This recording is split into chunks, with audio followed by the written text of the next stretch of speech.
மயில் டிவி நேயர்கள் அனைவருக்கும் அன்பு வணக்கம். கடந்த 2018ஆம் ஆண்டு தூத்துக்குடி மாவட்டத்தில் ஸ்டெர்லைட் ஆலைக்கு எதிர்ப்பாக போராட்டம் நடைபெற்றது. பொதுமக்கள் சார்பாக இந்த போராட்டம் மிகப்பெரிய ஆர்ப்பாட்டமாகி மிகப்பெரிய கலவரமாகவே மாறியது.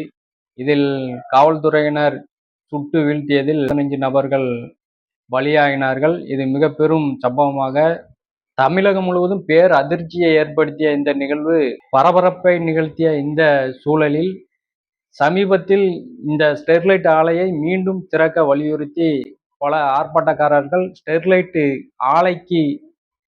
ஆலையுடன் கைகோர்த்து அதை திறக்க வேண்டும் என்று, அதாவது ஆர்ப்பாட்டக்காரர்கள் முதல்ல ஸ்டெர்லைட் ஆலைக்கு எதிர்ப்பாக இருந்தாங்க. இப்போ ஒரு சில ஆர்ப்பாட்டக்காரர்கள் ஸ்டெர்லைட் ஆலைக்கு ஆதரவாக செயல்பட்டு கொண்டிருக்கிறார்கள்.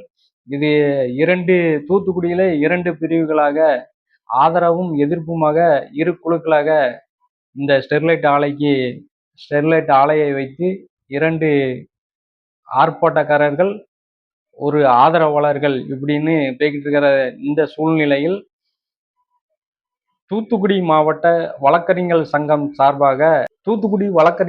சார்பாக ஒரு கோரிக்கையை பத்திரிகையாளர்கள் மூலம் முன்வைத்திருக்காங்க. என்ன கோரிக்கை அப்படின்னா, வழக்கறிஞர்கள் ஆதரவு அப்படின்னா அது வழக்கறிஞர் சங்கம் சார்பாக நீதிமன்ற வளாகத்தில் நடைபெறும் ஆர்ப்பாட்டம் மட்டுமே வழக்கறிஞர் சங்கத்தை சாரும். வேறு பகுதிகளில் நடப்பதற்கும் வழக்கறிஞர் சங்கத்திற்கும் எந்தவித சம்பந்தம் இல்லை என்ப கோரிக்கையை பத்திரிகையாளர்கள் முன்பு இந்த கோரிக்கையை வைத்திருக்காங்க. இதை வழக்கறிஞர் சங்கம் சார்பாக இந்த செய்தியை வெளியிட்டிருக்காங்க.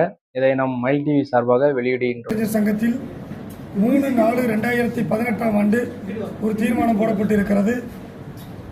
தூத்துக்குடி ஸ்டெர்லைட் ஆலையை நிரந்தரமாக மூடவும், புதிதாக ஸ்டெர்லைட் ஆலைக்கு விரிவாக்கத்திற்கு அனுமதிக்கக்கூடாது என்று வலியுறுத்தி தீர்மானங்கள் போடப்பட்டு நீதிமன்ற புறக்கணிப்பு நடத்தப்பட்டது. தூத்துக்குடி வழக்கறிஞர் சங்கம் அந்த தீர்மானத்தின்படி தொடர்ந்து பயணித்துக் கொண்டிருக்கிறது. இன்று விவிடி சிக்னல் வைத்து போராட்டம் நடத்தப்பட்டதாகவும் அது குறித்து பல்வேறு கருத்துக்கள் சொல்லப்பட்டதாகவும் சங்கத்திற்கு தெரிவிக்கப்பட்டது.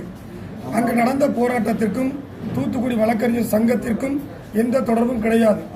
நீதிமன்ற வாயிலில் நடத்தப்படுகின்ற போராட்டம் மட்டும்தான் தூத்துக்குடி வழக்கறிஞர் சங்கத்தின் சார்பாக நடத்தப்படக்கூடிய போராட்டம். ஏற்கனவே துப்பாக்கி சூட்டில் பாதிக்கப்பட்டவர்களுக்கும் சரி, அந்த போலீசார் மூலமாக பாதிக்கப்பட்ட அப்பாவி பொதுமக்களுக்கும் தூத்துக்குடி வழக்கறிஞர் சங்கம் இலவசமாக சட்ட உதவிகளை செய்தது. எதிர்காலத்திலும் செய்ய வேண்டும் என்று தூத்துக்குடி வழக்கறிஞர் சங்கத்தில் தீர்மானம் இருக்கிறது. அந்த தீர்மானத்தின்படி தூத்துக்குடி வழக்கறிஞர் சங்கம் செயல்படும் என்பதை தெரிவித்துக் கொள்கிறோம். ஒவ்வொரு போராட்ட களத்தில் இருப்பாங்க, ஆதரவு எதிர்ப்பு என்று இருக்கும். ஆனால் தூத்துக்குடி வழக்கறிஞர் சங்கம் என்றும் ஸ்டெர்லைட் எதிர்ப்பு போராட்டத்தை முன்னெடுத்து செல்லும். அது தூத்துக்குடி வழக்கறிஞர் சங்கத்தினுடைய தீர்மானம். நான் மட்டுமல்ல, யார் எதிர்காலத்தில் தலைவராக வந்தாலும் அந்த சங்கத்தின் தீர்மானத்தின்படிதான் செயல்படுவார்கள்.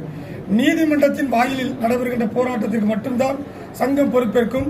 எனவே பத்திரிகை நண்பர்கள் செய்திகளை வெளியிடுகின்ற போது தூத்துக்குடி வழக்கறிஞர் சங்கத்தை தொடர்புபடுத்தி தயவு செய்து செய்திகள் வெளியிட வேண்டாம் என்று சங்கத்தின் சார்பாக நாங்கள் கேட்டுக்கொள்கிறோம்.